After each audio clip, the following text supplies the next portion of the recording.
Hi, Hannah. Thanks for being here today. Of course, thanks for having me, Allison.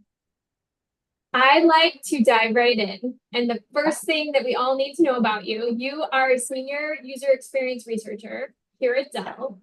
Can you tell me about your path to getting here? Yeah, absolutely.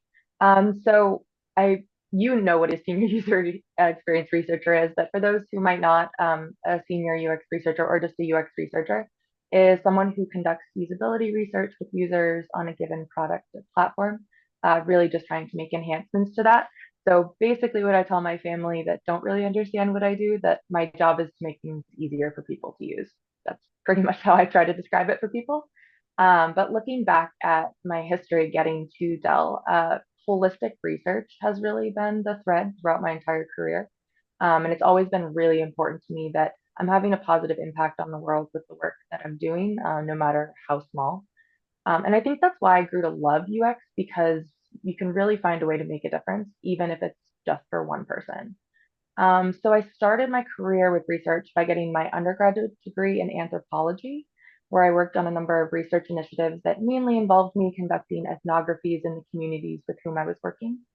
After that, I continued conducting research at a few organizations in various forms. And during that time, I started learning more about UX research and design. And I very quickly realized that a lot of the tools that I had as an anthropologist were the ones that I would need in order to be successful as a UX researcher. But I also realized that I needed to learn a lot more to be able to transition into that. And so I started looking into my options. And with those options, I decided to go back to school and get my MS in human factors information design at Bentley, which actually during that time I was introduced to the Grace Hopper celebration, which immediately got me interested in becoming more involved with other women in STEM. During that time, I actually ended up becoming a Grace Hopper Celebration Scholar while a grad student and was so unbelievably inspired by their mission, trying to close the gender gap in engineering, providing accessible education to young women, that I just knew I wanted to continue down that path, and actually started mentoring young women in STEM through the Anita Board post graduation. Uh, at the same time that I was a Grace Hopper scholar, I also interned at Dell as the UX graduate intern for a summer, while I was also taking classes at night. It was a very busy summer, and was able to convert my internship to a full-time offer post graduation. And now I've been at Dell for just over 2.5 years. A lot of themes in the people that we've been talking to, successful internships turning into roles, Yeah, and Grace Hopper, sweet women in action, those types of things, they're so energizing and it's really inspiring. so inspiring. Yeah, I just feel like every time I connect with anyone who's been part of the Grace Hopper celebration or has even heard about it, the excitement is just palpable. You can just like everyone's like, oh my gosh, yes, let's talk about this. Let's what are we doing here? What are they doing there? What's the next meetup that's happening? It's I just love it. Totally agree. Okay, so you've used this path. You got to become a user experience researcher, which is what you wanted to do, and then that's shifted into a field of sustainability and cloud computing, which is where you and I Yeah. overlap. Yeah. Do you want to like maybe give an intro to that topic? Yeah, definitely. Um, so I think when I think about the cloud or when people start thinking about the cloud, they're mostly thinking of this like amorphous thing above us that holds all of our information. But for the most part, I feel like very few people, including myself prior to working here, actually Same. thought about the servers and the data centers that are consuming the energy to make make the cloud work. And so that in and of itself was just like mind opening explosion as I started to understand more about that. So not only do the servers, as we know, take a lot of energy to run, but they also have to stay at a really consistent temperature to run efficiently and not crash. So talking about data centers puts things at a pretty massive scale, but it's a lot more applicable to our life than we would think, right? Something like our own personal cloud carbon footprint isn't something that I think maybe everyone would consider or look into. But when you do, it really might surprise you. And honestly, I was so surprised by mine when I looked into it and got me to reconsider how I operate in my daily life. And tying that back in with sustainability, I mean, obviously, we're talking about energy, we're talking about temperature, we're talking about maintaining all of these very, very specific processes. But um, cloud computing is really, really intrinsically tied in with sustainability because there's so many opportunities for growth within that by sharing efficient data centers, reducing costs, and aiding global decarbonization efforts. It's just such an interesting and crucial collaboration because it really does accelerate those eco-friendly initiatives and benefits pretty much every industry. Yeah, that's one of the things I love about working in this area as well. Okay, so back to kind of the UX point of view, how do ethics, AI, sustainability, how is that influencing your work? And because I love the way you summarize things, what's like one key takeaway that our audience should take? Yes. Okay, so this is something I could probably talk about every single day. I'm wildly passionate and also curious about these things. So I definitely mentioned earlier that sustainability and cloud collaboration tie-in. And there's some amazing opportunities for more collaboration, but you absolutely have to consider the AI ethics when you're talking about that as well. I think if we all know that buzzword Gen AI, which is the way every company is trending, and for a good reason. It has the potential to develop a lot more efficient processes across the board. However, I do think it's important as we are looking into all these things and understanding it more to be mindful of what like those hidden costs might look like as things are being used.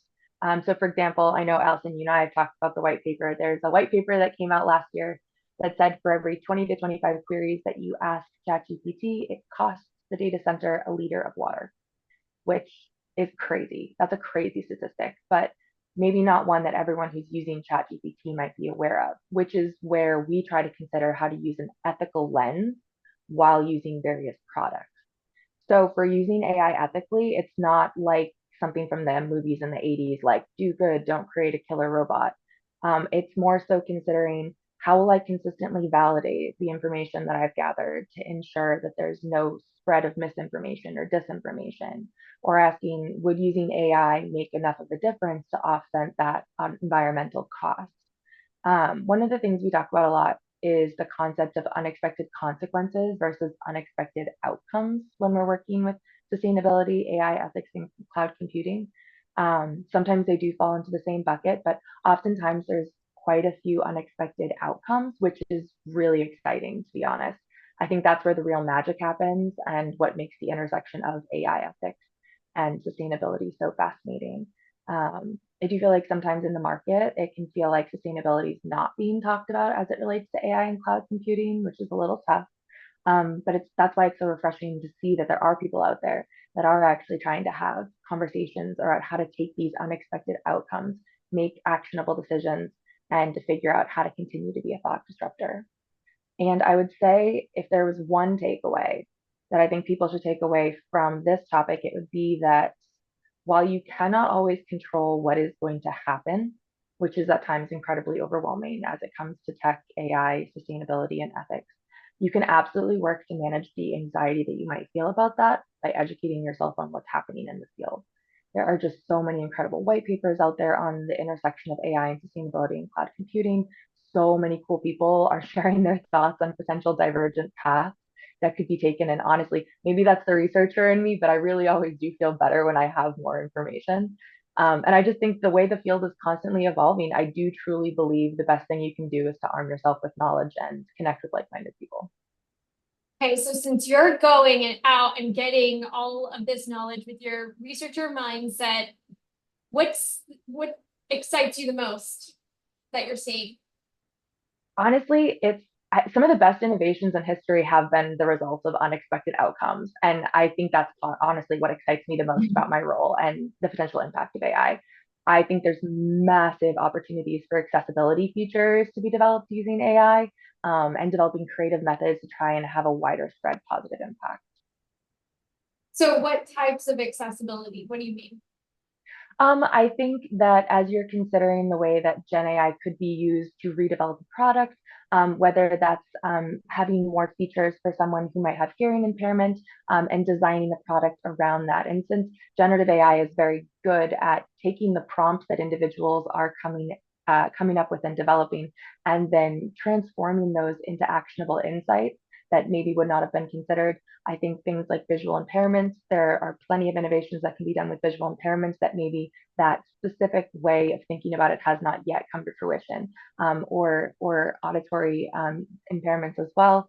Um, Anything having to do with tactile, I really do believe that there's so many opportunities with Gen AI that if we can just figure out how to develop the right prompts and get the people in the rooms who know how to get the unexpected outcomes in a way that are going to be really, really exciting. I think that there's so many different ways that that will be able to be transitioned. I love that. I have one last question for you because of our shared interest in women in STEM, and especially girls and young women starting their careers, who hopefully are watching this to learn about your role. What advice do you have for them if they want to get into research in general or your field specifically? Um, I would say I probably have two pieces of advice. The first one, I would say, first and foremost, own your brilliance. I cannot tell you how many young mentees I've had that would just tell me things that they've accomplished as young women in STEM as if they were nothing. But then I would hear to my jaw would literally be on the floor. And I would tell them, tell them how unbelievably impressed I was with what they had done. I had one mentee tell me, oh, by the age of 20, she had presented to her, the statistical analysis she had done to a group of 40 people, including the CEO. And I was like, I don't know hardly anyone that age. Anyone, I don't know anyone in my age that's done that. That's incredible. And I am a huge believer in giving people their flowers. And I feel very strongly that more young women in STEM need to take those flowers and hold them high in the air. I think that is the first piece of advice that I would give. The second thing I would say is that it is very important to find your network and your people and your support and nourish that community. That might look like mentors or colleagues. That might look like people you've met at a conference and really connected with. But find people who have a seat at the table and see if they can figure out how to get you a seat there too. It's really important to have allies and advocates where you can find them. I remember years ago hearing my dad say that because he had a seat at the table, he felt he had a duty to make sure he could pull out chairs for those who might be overlooked, even though they were deserving of a seat. So finding people who are going to lift you up and that you can lift up to, because it does not and absolutely should not be a lonely journey as you're getting into your research or STEM or whatever path you decide to take. You do not have to do this alone, and find your allies where you can. No, wholeheartedly agree with both of those. Couldn't have said it better myself. Thank you, Hannah. Thanks for coming. No, thank you so much, Alyson. This has been a blast.